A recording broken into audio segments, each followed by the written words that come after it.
Many have asked, how was Iran able to jam Starlink over their country, but Russia can't jam Starlink over Ukraine in over 4 years? Even more confusing for some, sources suggest Russian jamming equipment was used actually to carry out the jamming that Iran's government did. Well, let me explain, and we'll even touch on China and Taiwan near the end of this video as a cheeky little teaser for my next analysis piece, released hopefully, inshallah, later this evening. I hope you've got a beverage ready. I do. For me, it's going to be tea. Pretty standard, pretty reliable. Please do like and heart and bookmark this video. That's 3 finger taps I'm asking of you. And that would really help me reach, more people with my, well-researched efforts here. Right. So, by now you probably know that Iran went through huge protests over several weeks, and when it got really bad, the state said that they had evidence, documents, videos, intercepted conversations that confirmed that foreign agents, Israel and America, were from outside of Iran egging on protesters. Go on, protest. Organizing riots. Go on, set fire to that building over there. Firebomb that one over there. Right? Attacks on people were being arranged. Firearms were being smuggled into the country and supplied. Security officers were being targeted. Right? Mosques were being set on fire. What Muslim says fire to mosques? Unless, you're a foreign agent, which makes a lot more sense. Now, the Iranian state said in order to sever these efforts from the outside to basically light our country on fire, the Iranian government said, we're going to cut off the internet, we're going to cut off our country from the World Wide Web until things stabilize. That's their narrative. But I'm sharing it with you because, we need to know why they cut off the internet, according to themselves. So, pitch black as far as the internet was concerned. But then Trump called Elon Musk and got him to deploy Starlink. MashaAllah, tabarakallah, he didn't say that. His high-tech satellite-based system for providing internet access pretty much anywhere on the face of the planet, deployed across Iran for free in an effort to support what the Western world considered legitimate protests that may even result in the overthrowing of the Islamic Republic. Fingers crossed, inshallah. They didn't say inshallah. You get my point. They're really hopeful. Islamic Republic, outside of Western sphere of influence, please, yes, collapse, please.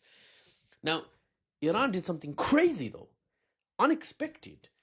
They used military-grade jamming equipment, electronic warfare, EW equipment, and shut down Starlink. They shut that sugar down, bruv. I use the word sugar instead of S-H-I-T, but if you haven't realized throughout my 1,000 plus videos, I consider it a swear word. Anyway, the internet blackout was back in place because they shut down Starlink. So how the heck did they do it? And why can't Russia do it? That's what many people are asking. The answer's simple, really, but you need to understand how jamming works, first of all. You need a jamming array, first of all. Think of this as a large machine, usually with a satellite dish type thing, like a TV dish from back in them days where we had Sky TV. You'd have to drill a dish physically to the front of your house. It would have to be aimed at a certain direction, otherwise they'd be like, nah, sorry, bruv, it has to go onto your back windows because, the sun, I don't know. It has to be aimed at a certain part of the sky, basically. And usually, these jamming devices, these heavy machines are on a heavy load military truck, so you can move them around, you can cart them around. You need several of these jamming devices working together to provide jamming coverage over a certain zone, and then you can enforce an internet blackout there, basically. Think of it as an area where internet access is heavily disrupted. It's not completely severed, it's just messed about with. It's interfered with. Imagine you're trying to talk to someone and there's a lot of interference on the line. After a certain level of interference, you just can't understand what they're saying anymore. You're like, Bandes, okay? I'll talk to you next week. And then you put the phone down. Now, Iran, likely suspecting that Western powers may try something like this in the future, may have had jammers pre-deployed, right? They've pre-ordered their jammers. Like GTA 6, when I assume will one day come out. They've pre-ordered their jammers and positioned them across the Iranian country. And when the internet blackout was broken by Starlink activation, they were like, ha, surprise, we can activate. You've activated my trap card. And they activated the well-positioned or previously positioned jamming arrays. In key locations across the country, the jamming took effect and blocked out internet traffic, or at least 80% of it. Like what I said, that's more than enough. Like what I said earlier, that's more than enough to render a lot of internet communication impractical. Starlink was supposed to not be jammable in this way, but Russian Krasukha-4s and Murmansk-BNs, as well as Chinese jammers, the names of which I don't even know, let alone try to pronounce. They seem to have surprised the Western powers once more with their ability to overcome some of the best tech from the West, like Starlink. For better or worse, I'm reporting you the details. I'm not, championing a side or taking a side. I'm just telling you what happened. The Western technology got smoked, basically. So now that you understand how jamming works, you can guess why it doesn't work over Ukraine. In order to set up those internet's dead zones with truck-mounted jamming satellite dishes on them, Russia would have to deploy those trucks, those jamming array trucks, in Ukraine. They would have to drive into Ukraine, have them set up where they want Starlink blocked, and then turn them all on at the same time, or working in a mesh, in a network. This is why Russia can jam Starlink, but only near the front line, about 5 to 15 kilometers deep from the front line. So wherever you put your truck, 5 to 15 kilometers, you can jam, you can disrupt. After that, it's free again. You need to deploy another truck, right? You can have jamming trucks right up to the front line between Russia and Ukraine, and you can produce a cloud of jamming noise, projecting it into Ukraine like a deadly mist that obscures a ghost ship from Pirates of the Caribbean as it sails towards your, troops. But for nationwide jamming, Kyiv, Lviv, right, in the west, right, for nationwide jamming over Ukraine, Russians would actually have to hold land deeper, far deeper into Ukraine, and jam from everywhere inside Ukraine. So now that you've got the answer, many of you might be wondering, China, Taiwan, is it possible? The answer is yes, it is possible. No, it would not be easy like it was in Iran, because as I hope you've understood by now, right? To jam, you need jamming technology.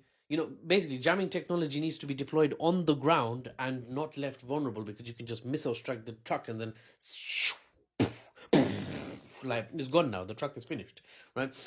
So it's much easier to jam as a defender because you're in your home territory. You must hold the land and the sky over which you want to jam. The land so you can deploy the truck-mounted jamming array satellite dish thing, and the sky so that your truck doesn't get turned into a ball of smoke and twisted metal by an airstrike by an enemy bird flying around your skies.